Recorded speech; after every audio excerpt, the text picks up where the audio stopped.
Magandang umaga po mula dito sa San Luis, Rosario, La Union. alas past 8 na po ng umaga, mag-alas 9 na. Medyo late ako nagising. Actually, nagising ako ng alas 4, bumangon, nagkape, and then natulog ulit. And then paggising ko is past 8 o'clock na.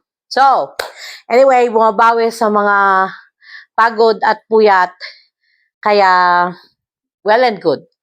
Na ang gusto ko pong pag-usapan ngayong umagang ito, nag-live ako kahapon at napag-usapan natin ng bahagya. Pero marami kasing tayong tinapik na topic kahapon na pinag-usapan. Ngayon, gusto kong i-concentrate ito sa isa sa mga topic na napag-usapan natin during live. At yung mga hindi nakapanood, gusto ko pong marinig ninyo ang mga reaction ko sa mga pangyayari ngayon sa Chris Pao. Ulitin ko din yung sinabi ko kahapon na marami ang nagbe-message sa akin, nagtatanong sa akin bakit daw wala akong reaction tungkol sa February 14, bakit daw wala ako nung February 14, ba't daw ako nananahimik nung February 14, at meron pa yung nagsasabi sa akin na pumunta ka ngayon ng Davao at interviewin mo ang Chris Pao, mga ganong mga pangyayari. Well, unang-una po, gaya ng sinabi ko, alam ko na ang mangyayari sa February 14. At kung napanood ninyo ang interview ko kay Sir Paul at kay Madam Yola at ang aking mga reaction tungkol sa development ng nararamdaman ng bawat isa, is alam ko na po ang February 14. Hindi na po ako nagulat sa February 14 dahil alam ko na. Ngayon, yung mga nanood ng mga interview ko kay Madam Yola at saka kay Paul ng Pugong Biyahero, official na lang ang February 14. Yun na lang yung public acknowledgement ng kanilang nararamdaman ng bawat isa. Kaya hindi ko na kinakailangan na maging present sa February 14 kasi alam ko na, unang-una. Pangalawa, yun din po ang reunion namin ng mother side ko, ng family ko. Dumating dito yung mga kamag-anak from Tabuk, Kalinga, dumating dito yung mga kamag-anak from Ilocos, at ang mga kamag-anak ko all over La Union as well. So, nag-conduct kami dito sa bahay ng 2 days na parang reunion namin. So, kaya naging super busy ako. At that is February 14, Saturday yata yun. So, busy na ako ng 13, 14, and 15. At kaya naging masyadong marami ang mga bagay-bagay na ginagawa. And actually, again, ulitin ko dahil alam ko na. So, yung mga medyo hindi talaga sumusubaybay ng aking mga reaction videos at hindi sumubaybay sa aking mga interviews nung ako ay nagpunta ng Davao, yun lang talaga yung mga, at hindi lang yung mga hindi sumubaybay, yung mga hindi nakagets, yung mga hindi nakuha ang mga usapan namin ng Pugong Biyahero at ni Madam Yola, yun lang talaga ang nagulat at kung ano-ano pang dahil sa pangyayari ng February 14. Anyway, officially, kinocongratulate ko ang Chris Pao dahil naging public na ang kanilang relationship. At pangalawa, gusto ko rin i-congratulate ang mga fanatics, ang fandom, ang fanbase ng Chris Pao dahil talagang matindi naman ang pagsusupport ng mga Chris Pao, no? At ito ang dahilan kung bakit napa-video ako today about this topic, na kahit sana ang gusto kong ipalabas ay yung mga behind the scenes at yung mga iba pang mga pangyayari nung ako ay nasa Davao, pero ito muna ang pag-uusapan natin. At sa mga supporters ng Chris Pao o nagsasabing mga supporters ng Chris Pao, parang awan nyo na po. Hayaan nyo sila, pabayaan nyo ang Chris Pao na lumago ang kanilang relationship. Huwag nyo po silang istresin, huwag kayong mag-demand, huwag nyong itry, huwag nyong subukan na baguhin si Krishna, huwag nyong manduhan ang takbo ng kanilang relasyon, huwag nyong manduhan na sila ay magpakasal at magkaanak agad at mag-aral si Krishna, at huwag nyong manduhan gaya ng mga nababasa ko na huwag maging galawgaw si Krishna. Mga bagay-bagay na yan, pag-uusapan po natin ngayon yan dito sa video ito. Unang-una, masyadong bata ang relasyon na to. Hayaan nyo sila na mag-grow, yung umusbong, yung lumago ang kanilang relasyon. Hayaan nyo sila na magkakilanlan ng mabuti kasi hindi pa sila matagal na magkakilala. Nandun pa lang sila sa knowing each other stage. Ngayon, gaya ng sinabi ko kahapon, marami ang mga high-profile relationship. Ang ibig sabihin ng high-profile relationship, yung mga relasyon ng mga sikat na tao, yung mga famosong tao na sisira dahil sa kasalanan na rin ng mga kanilang mga fans. You know, naging demanding ang kanilang fans. Okay, may makita lang sila na konting galaw, nagkakaroon na ng maling interpretasyon. At naging stressful ang relationship ng mga ito, kaya nangyari hindi sila nagkatuluyan. Sa mga sumubaybay ng Aldab, isa ako doon. Kung bakit hindi nabuo or naging tuluyan hindi naging continue, hindi nagkatuluyan ang Aldab is dahil na rin sa mga fans na masyadong mga demanding. Meron lang madikit noon kay Alden, inaaway na nila. Merong madikit kay Maine, inaaway na nila. Pati si Wally Bayola noon, magdikit lang sila ni Maine Mendoza, inaaway na ng mga fans ng Aldab si Wally. Meron lang konting comment si Luis Reyes, maalala ko na inaway din ng mga fans ng Aldab.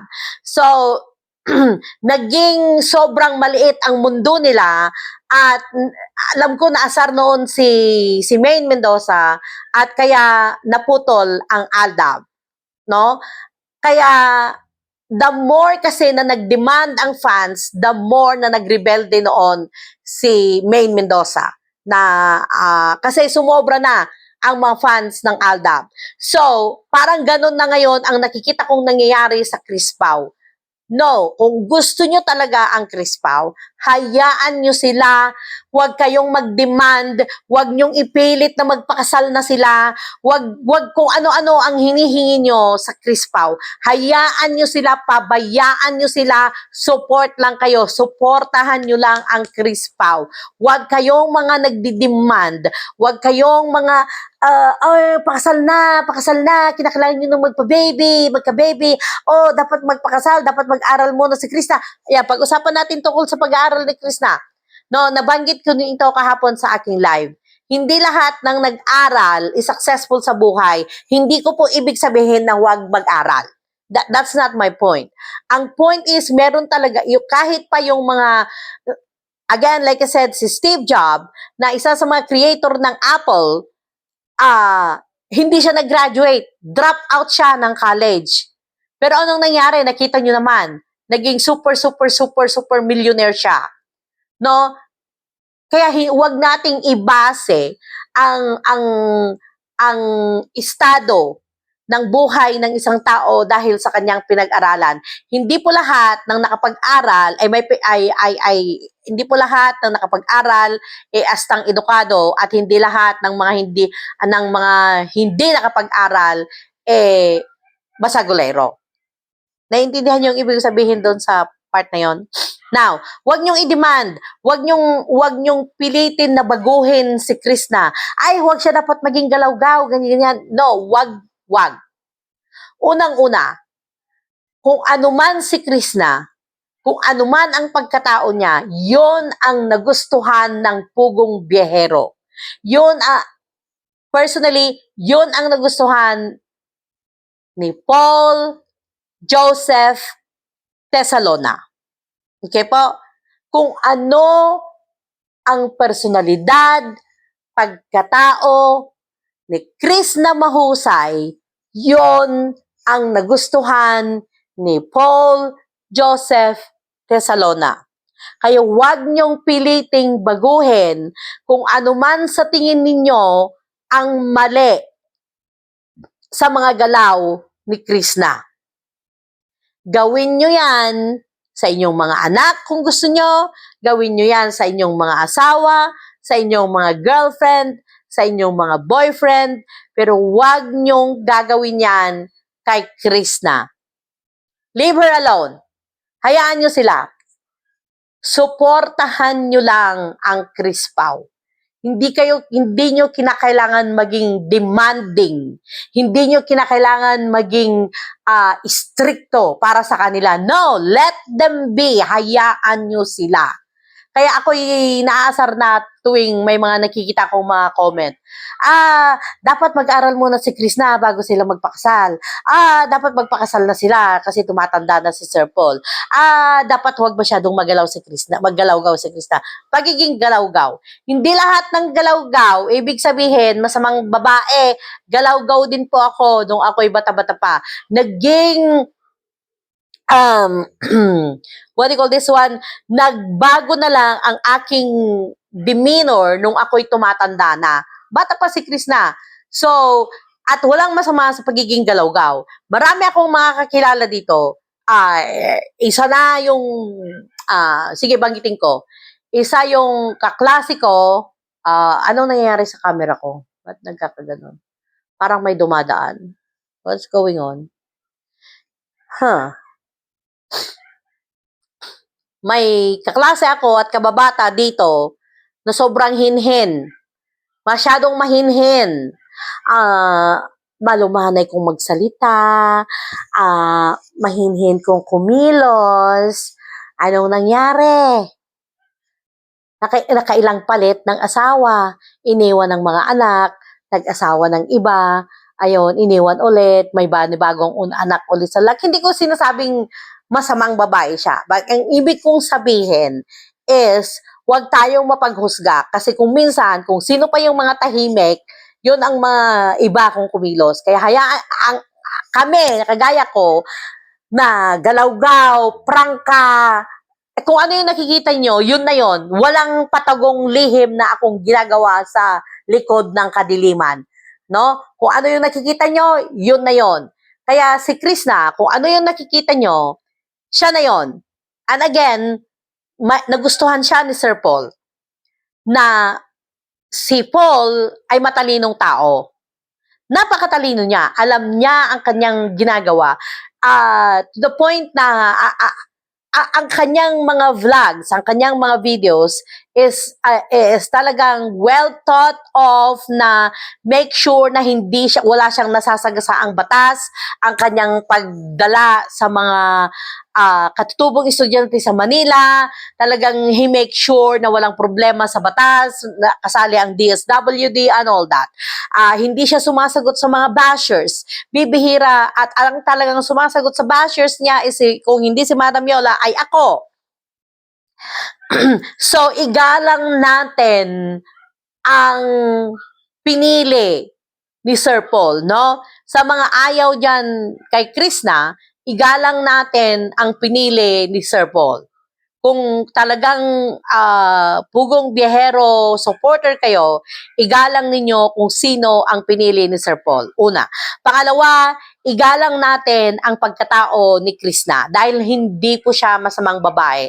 Ito po, si Krishna is itinigil niya ang kanyang pag-aaral para makatulong siya na suportahan ang kanyang pamilya at ang kanyang mga kapatid. No? Hindi po yon sinyales ng isang masamang tao. Kaya wala po tayong karapatan na magsabi na, dapat magbago siya, dapat huwag siyang galaw-gaw para maging bagay siya kay Sir Paul. Who are you? Sino ka para magsabi, humusga kung sino ang dapat kay Sir Paul? Kaya tigilan po natin sila. hayaan natin silang umusbong ang kanilang relasyon, hayaan natin na lumago ang kanilang relasyon. Kung gusto nyo na magkatuluyan ang Chris Pao, hayaan nyo sila, pabayaan nyo sila, support lang kayo. Huwag kayong judgmental, huwag kayong demanding. Mamaya may makita kayong action sa video. Ayan na naman kayo. Ayan, kagaya niyan. Ito, babanggitin ko to. Si Ralph, may mga talagang haters. Hindi lang bashers, haters si Ralph na nakikita ko sa mga comment. Nako, kung kumapit siya kay Chris na, kung humawak siya sa pisngi ni Chris na, babalaan ko na po kayo. Kung gusto nyong masira ang Chris Pao, no? Sige, ilagay nyo sila sa bubbles. Pag hindi nyo hayaan na ang dalawang ito ay sumakagalaw ng free, kasama ng Pugong Biyahero Team, masisira ang Chris Pao. Ito na yung sinasabi ko sa inyo. Nangyari na to. Ilang beses nang nangyari to sa mga ibang mga personalidad na mga pamoso, mga famous people. Kaya, wag. Hayaan nyo sila. Kung may problema kayo kay Ralph, problema nyo lang kay Ralph yan. At wag nyong idadamay ang Chris Pao. No? At pag-usapan natin sa susunod na araw si Ralph. Dahil si Ralph, nakausap ko, nakilala ko siya in person. Kaya, yun lang ang pag-uusap ko sa araw na to. Hindi po ako nagagalit. Medyo disappointed lang ako na sayang ang Chris Pao. At masisira lang ito dahil sa mga demanding na mga fans ng Chris Pao. Kaya supportive lang at kayong mga totoong supporters ng Chris Pao, mag-comment kayo ng mag-comment sa kanilang mga video para matakpan yung mga masasamang mga comments ng iba kasi nakaka-stress ang mga negative comments na to. Kung ako nga hindi pa ako si Chris na, imagine kung nababasa ni Chris na yung mga negative comments niyo. No? It is going to be stressful. Kaya hayaan nyo sila, give them privacy, bigyan nyo sila ng privacy na nang sa ganun is lumago ang kanilang relasyon at ipagdasal sila na sana magkatuluyan sila at kung merong dahilan na maghihiwalay ang Chris Pao, sisihin nyo po ang sarili ninyo. Yun lang masasabi ko. Kaya maraming salamat. Go ahead, you can bash me, mag-comment kayo yun ng kung ano mong masamang comment.